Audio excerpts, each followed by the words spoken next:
So this A part, there's quite a lot of information here. It says 1 crotchet equals 105, which is a tempo, 105 beats per minute. Don't have to play it at that speed, faster, slower, whatever you want.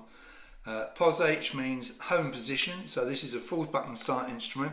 So 4th button down on the G row, on the push is G. So if I put my fingers down in that position, finger 1 on button 4, finger 2 button 5, finger 3 on button 6, finger 4 on button 7. That is the home position, which I abbreviate to Pos H. NC means no chord. Okay, so there's no backing chord on this little intro, which is a pickup bar, just a 1-note bar. Like it says intro, and it says intro with feeling slowly. Okay, this note here is a D, and it's finger 3.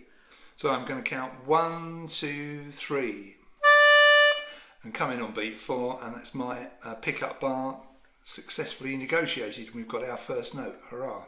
So that pickup bar is referred to as bar 0. These next 2 bars are bars 1 and 2.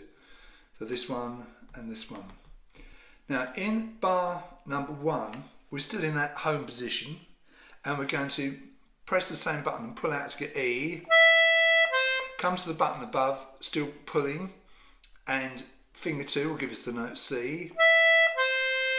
And then our little finger still pulling will give us the note F sharp. It's F sharp because of this F sharp here, over here in the key signature, in the key of G major. All Fs are sharpened. It says NC on this note and this note because there's no chord. Now very often you'll play a little chord and a bass note at the beginning of a bar, and then you'll lift it so that the tune can shine through, because if you hold the chord all the way through, it's going to get too mushy. So you've got little finger on that nice F sharp, and then you simply press the same button again, push in to get the note G. The bass line in the left hand, you've got a C chord, that's the lowercase c, and a C bass, that's the uppercase C. They're on the pull, and it's these 2 buttons here, buttons 3 and 4 on the inside row, on the pull as you play that. And notice when I get to the F sharp and the G, I lift off. Now, your Melodeon might be a bit different to mine, and it might be nice to hang on to the chord all the way through up to where you push.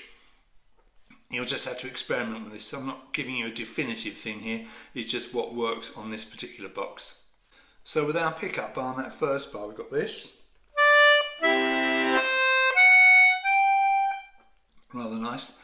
Now we have the first of these little suspended chords, and we achieve this by means of a combination of a G bass G chord and then 2 notes in the right hand.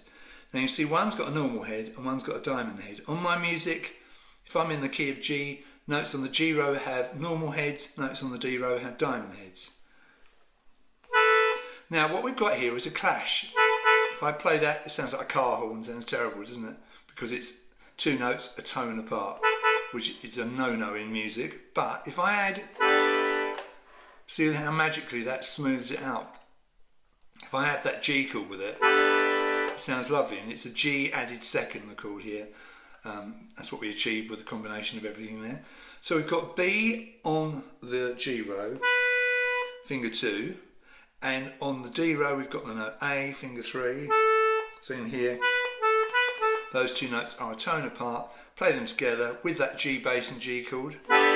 And G bass G chord is buttons 4 and 3, outside row on the push. And then, see there, as I play that second note in the bar, in fact, I'm lifting the chord off. So I could put an NC there. I haven't put NC all over those, it will make a right mess, but I'm sure you'll get the idea. So just as you get to that G, maybe lift the G chord. So you've got G bass G chord with that. Finger 1 is on the note G, so that's obviously in the home position on the push. And then we play the C on the pull, finger 2, with the C bass C chord again. And then we come over to the D row and get the note B, finger 3, and it's still on the pull, and it's still in the home position, you see? So that bar. Right, let's play the pickup bar and those first 2 bars.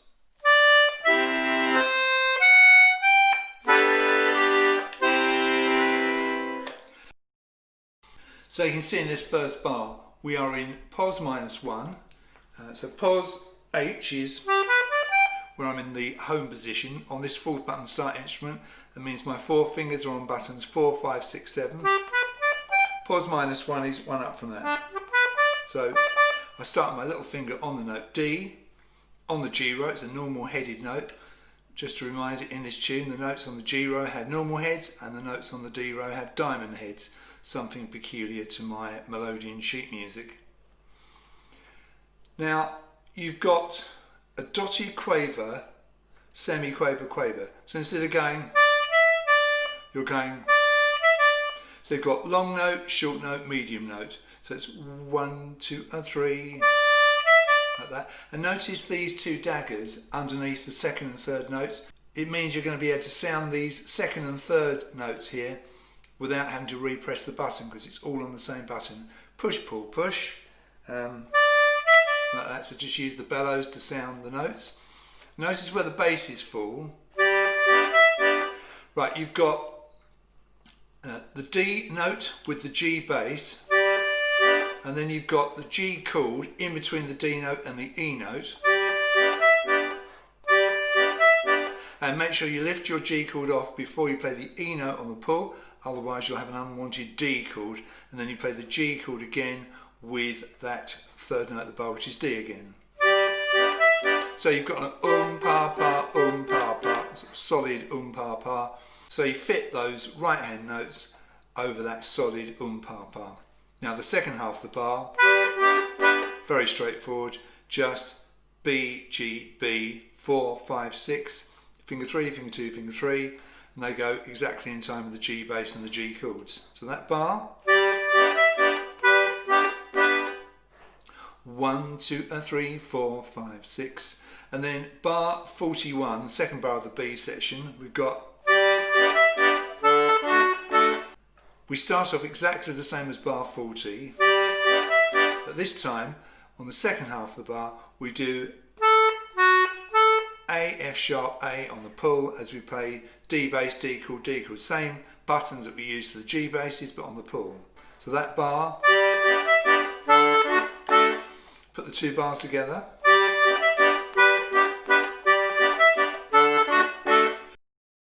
Right, let's crack on to this solo.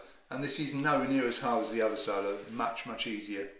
Although we are in a different time signature here, we are alluding to the tune that we had in our slow section in part A. Notice the word day, because that's at the end of Christmas Day, and the day, it was off the beat before, when we did this chorus before, chorus 1, but here it's on the beat at the beginning of bar 88. And we have that. Now we have a dotted minim, a round open note with a stem and a dot, which fills up that entire bar as you play G basses on the push. That's tied to a crotchet in the next bar, so that's the next 2 beats of the next bar. And then you jump an octave, little finger, see, and then play that twice and pull out to get the F sharp. So the timing is 1, 2, 3, 4, 5, 6, 1, 2, 3, 4, 5, 6.